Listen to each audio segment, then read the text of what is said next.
Bueno, empecemos con lo siguiente. La mayoría de desarrolladores hoy en día estamos trabajando en lo que se conocen como entornos de Cloud Native. En otras palabras, son entornos que las aplicaciones nosotros ya las estamos diseñando para que podamos ejecutar cargas preparadas para la nube.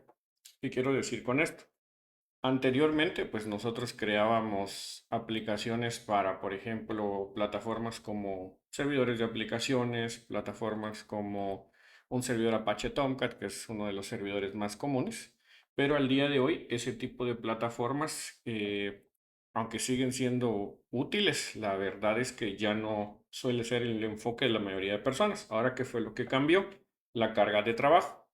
Anteriormente nosotros hacíamos software para 5.000, 10.000 personas a lo máximo en una intranet, por ejemplo, un software bancario. Pero el día de hoy estamos haciendo aplicaciones que dependiendo del país en el que nos encontremos son para 1, 2, 5, 10 millones de personas, así fácil. Entonces las arquitecturas cambiaron y eso es la realidad Cloud Native.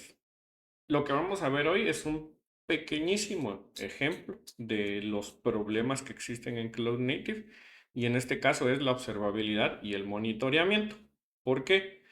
Como nuestras cargas de trabajo ahora ya no son 1 o 2 servidores, sino son cargas de trabajo diseñadas para crecer, o en otras palabras, replicarse horizontalmente y posteriormente encogerse, replicarse, destruirse de forma dinámica.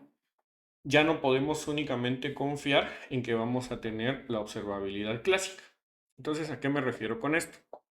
Si pensamos, por ejemplo, en cualquier sistema informático, un sistema informático que da soluciones al público son cuatro cosas. La aplicación como tal, que podemos programar en Java, en .NET, el lenguaje que ustedes quieran. Nos conectamos a servicios de terceros, me conecto a alguna API de redes sociales, me conecto a alguna API de streaming, me conecto a alguna API para enviar emails. Tengo los procesos de sistema operativo, que es donde se ejecuta mi aplicación, y el host como tal, el sistema operativo que podría ser Windows o Linux, al final del día es la plataforma que me permite ejecutar esta tarea. De estos cuatro niveles, entonces yo tengo la necesidad de recolectar datos para saber cómo mi aplicación se está desempeñando. A eso yo le conozco como observabilidad. Y si hago un poco más o voy un poco más allá y actúo basado en esos datos, yo ya tengo entonces monitoreamiento. En el caso del monitoreamiento, yo ya puedo colocar, por ejemplo, alarmas, puedo hacer cierta analítica de datos sobre los datos. Y para esto entonces necesito tener orígenes de datos bien definidos, que al día de hoy son por lo menos tres. Debo de tener métricas de desempeño, debo de tener logs y debo de tener también trazas o traces, dependiendo que cuál lenguaje ustedes prefieran.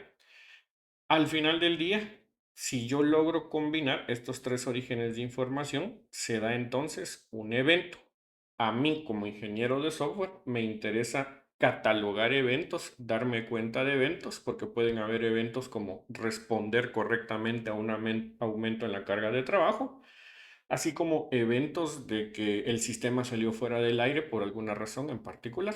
Entonces, en conclusión, yo necesito observabilidad en varios niveles de un sistema informático para reaccionar contra esos datos y ahora sí aplicar monitoreamiento.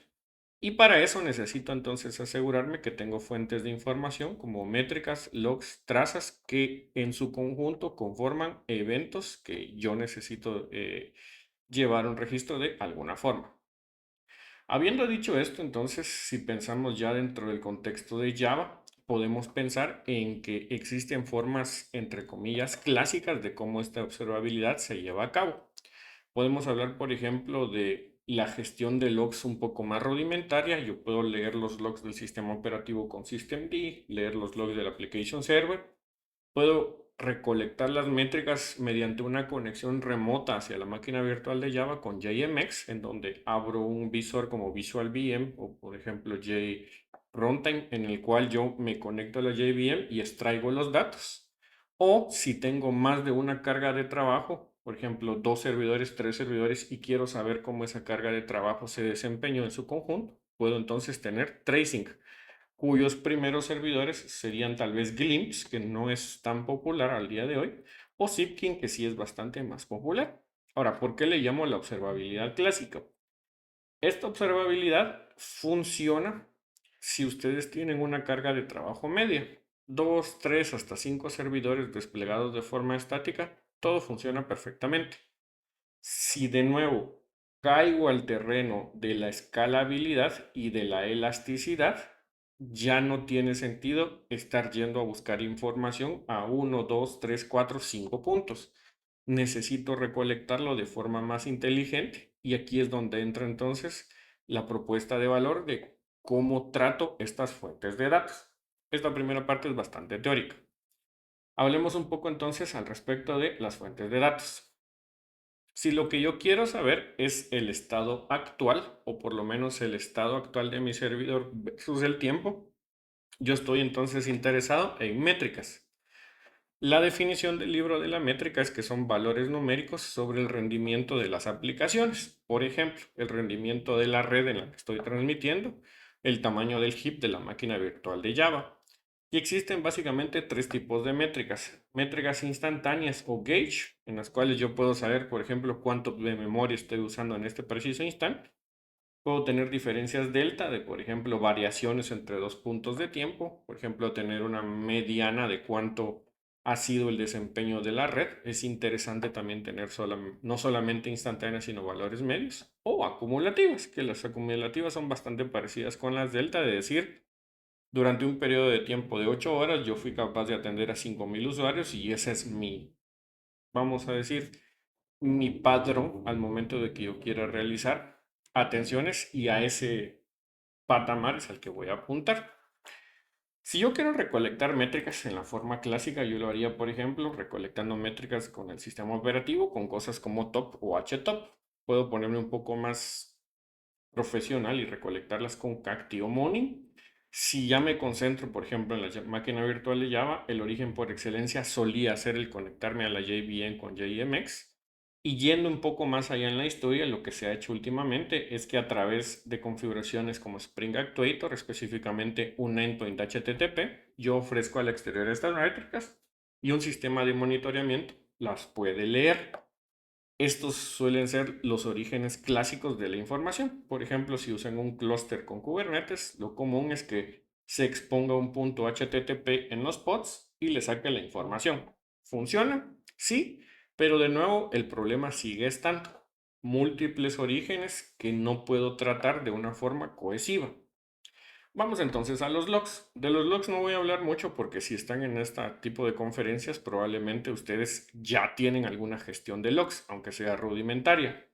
Los logs, definición del libro corta, es que son un registro histórico de procesos, eventos y mensajes con datos adicionales como por ejemplo marcas de tiempo, timestamps y contextos. Los logs como tal, podemos nosotros recolectarlos en el modo clásico con cosas tan simples como archivos de texto en el sistema. Veo cuáles los logs de mi servidor de aplicaciones. Le digo, por ejemplo, a Spring Boot que genere un archivo rolling que se vaya regenerando cada cierto tiempo en un formato.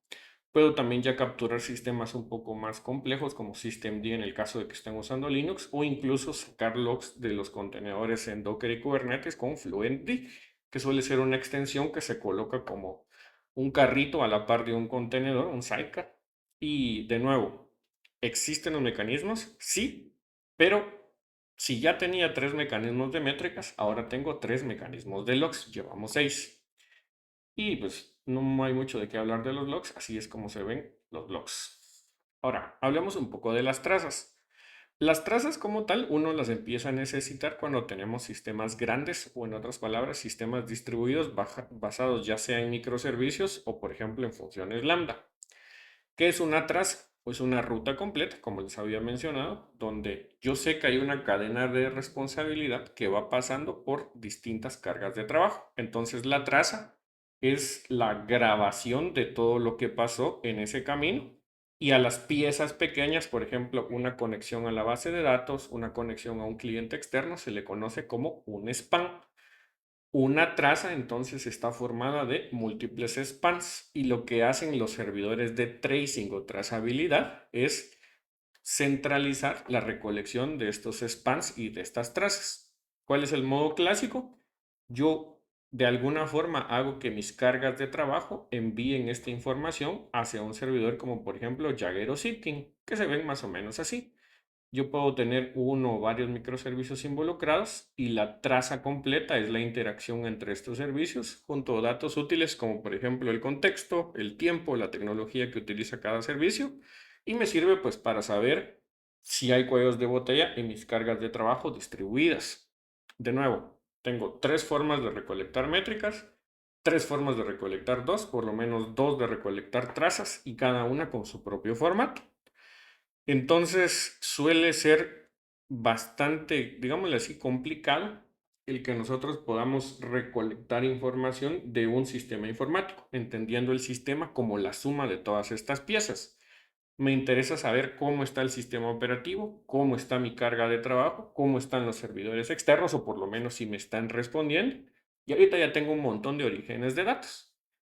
Para mí, ahora sí, esta es la propuesta de valor de OpenTelemetry.